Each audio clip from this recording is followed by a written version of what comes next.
everyone. My name is Camille. Today I'm going to be talking about the deaf figure Claudia Gordan. So basically, her title is she is an advocate in the federal department for discrimination.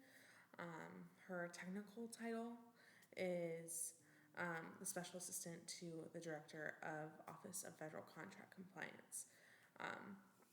So basically, the reason that I chose her and the reason I wanted to talk about her is how she was raised to become part of the deaf community. She was actually raised in Jamaica, or she was born in Jamaica, and then she moved to New York, where she was raised by a single mother.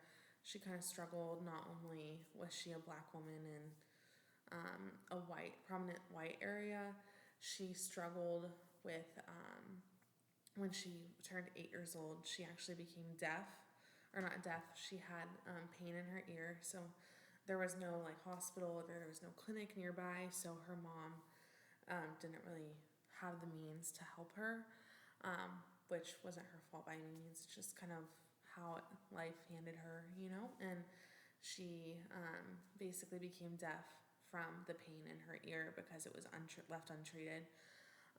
So she became deaf, and then she was also new from a different country and a new school. So she just stopped going. She stayed home a lot.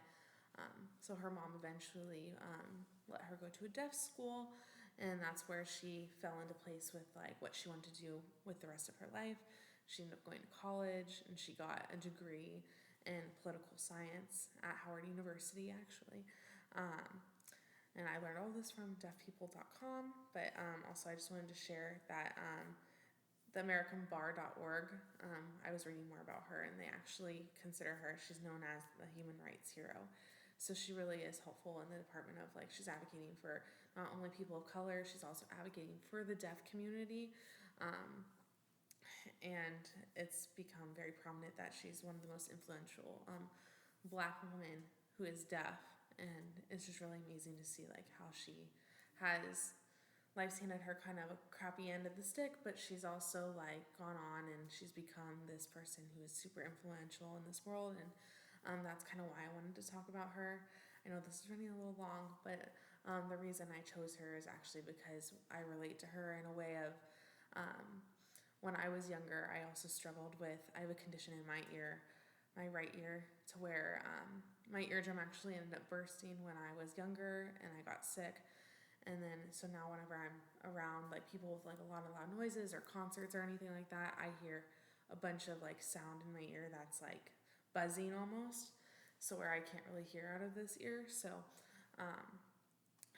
to see how she's overcome all the things, the obstacles in life, and how she's become an advocate for the deaf community, I really admire her, and I think that she is someone that should be talked about even more.